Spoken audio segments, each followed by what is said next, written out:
There is a piece of England, so private, so steeped in royal history, so deeply connected to the women who shaped the British monarchy, that for decades, the question of who would own it was never spoken about openly. It was understood, assumed, settled in the way that things inside royal circles are settled, not with paperwork and announcements, but with quiet expectation and unspoken agreement. And then Prince William signed his name, and everything Camilla's family thought was coming to them, everything they had positioned themselves to receive, everything they had waited and planned and quietly assumed, disappeared overnight. Sources close to the situation describe the reaction from Camilla's side of the family as something between fury and disbelief. Because this was not just about property, this was about power, about legacy, about who the monarchy truly belongs to minus and who it was always meant to pass through. William just answered that question, and the answer had Diana written all over it. Welcome to North Wire. To understand why this moment matters so deeply, you have to understand what this estate represents. The Queen's private estate is not simply land and buildings. In the British monarchy, private royal estates carry a significance that goes far beyond their financial value, which is, by any measure, extraordinary. They are physical symbols of continuity, of which bloodline the institution truly belongs to, of who is considered part of the monarchy's inner circle, and who is not. Queen Elizabeth held these estates as personal property, not crown property, not state property, her own, passed through the family, according to her own wishes, and the traditions of royal inheritance. When Elizabeth died, the question of what would happen to her most private holdings became one of the most sensitive inside the palace. Charles inherited the primary estates, Sandringham, Balmoral, as expected, but there were other properties, quieter ones, less publicly discussed, holdings that existed outside the main spotlight of royal coverage, but carried enormous symbolic weight within the family. And in the careful, deliberate redistribution of royal assets that followed Elizabeth's death, one of those estates passed not to Charles, not to the institution, not anywhere near Camilla or her family's orbit. It passed to William, Diana's son, the next king. This did not happen by accident. William is not a man who lets history happen to him. He is a man who shapes it quietly, strategically, with a patience that those who underestimate him consistently mistake for passivity. In the years since Elizabeth's death, William has moved with that extraordinary purpose to consolidate his position, not just as heir to the throne, but as the true custodian of the monarchy's most meaningful assets. His relationship with the late Queen was one of the closest in the family.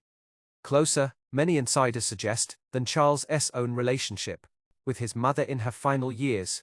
Elizabeth saw in William what she had perhaps always hoped for, a future king who combined duty with genuine emotional intelligence, who understood people, who had been shaped, despite everything, into someone the public could love and trust.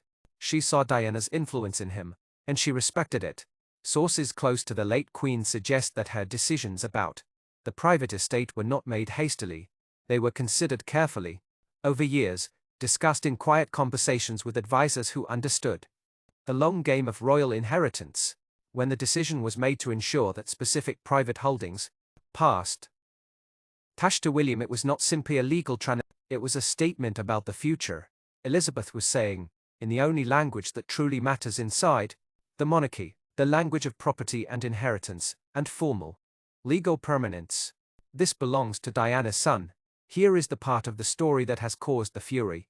Camilla's family, specifically those closest to her, who had watched her rise from the most hated woman in Britain to Queen Consort, had developed expectations, not unreasonable ones. From their perspective, Camilla was queen, Charles was king. The Parker Bowles side of the family had waited decades for the rehabilitation of their matriarch's reputation. They had watched patiently as the palace machine worked to make Camilla acceptable to a British public that had never forgiven her. And with that rise came an assumption, quietly held, never publicly stated, but real, that the elevation of Camilla meant something for the wider family's position. That proximity to the crown meant proximity to its assets. That influence over Charles meant influence over how the monarchy's private wealth was managed and distributed.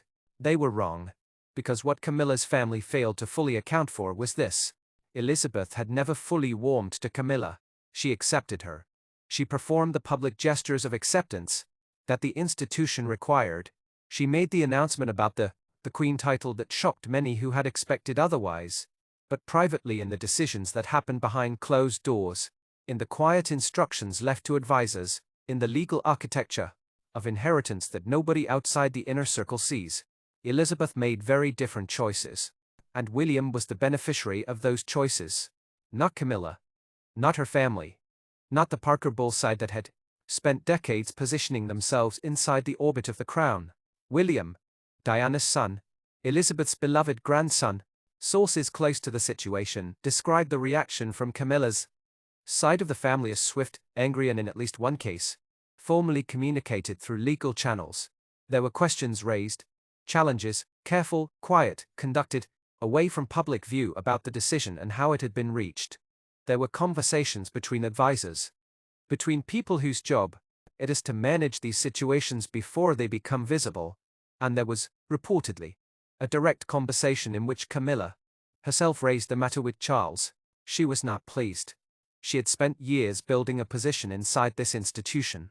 Years of careful work, managed appearances, strategic charity, patronages, and relentless image rehabilitation. And now the estate, the physical, undeniable symbol of royal inheritance, had passed over her husband, over her family's expectations, and landed in the hands of the young man who had never once looked at her with anything warmer than civil tolerance. William had not needed to say a word against Camilla. Elizabeth had said it for him. From beyond the grave, with a deed of inheritance. The significance of this moment extends far beyond the immediate fury it has caused in Camilla's corner of the palace. It establishes something that will shape the monarchy for decades. William is not simply the next king, he is now one of the most significant private landowners in the royal family, with holdings that carry the blessing of Queen Elizabeth herself. That is not just wealth, that is legitimacy, and it changes the calculation around what happens when Charles is gone. Camilla's future as Queen Mother, already uncertain, already dependent on William's goodwill in ways that keep her awake at night, becomes even more contingent on a relationship that has never been warm. William controls more now, more land, more symbolic weight, more of the physical inheritance of the monarchy that Camilla spent her life trying to access through her relationship with Charles. And he got it not through marriage, not through politics, not through 30 years of reputation management and careful positioning. He got it because he is Diana's son, because Elizabeth trusted him, because the two women who defined the modern British monarchy, one who wore the crown and one who should have both, in their own ways, chose William.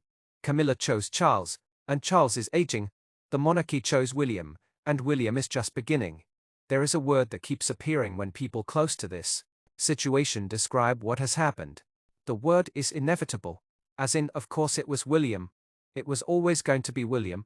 Because the monarchy, whatever its flaws, whatever its cruelties, whatever it did to Diana in those brutal years of the 1990s, has a long memory.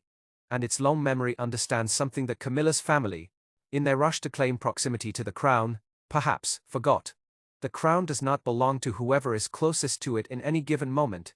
It belongs to the bloodline, to the history, to the unbroken thread of inheritance that runs not through marriages of convenience or rehabilitated reputations, but through the children, through the grandchildren, through the next generation, waiting patiently to step forward and take what is theirs. William is that thread. Diana gave him to this family. Diana shaped him into the man who now holds one of the most significant private estates in the royal family.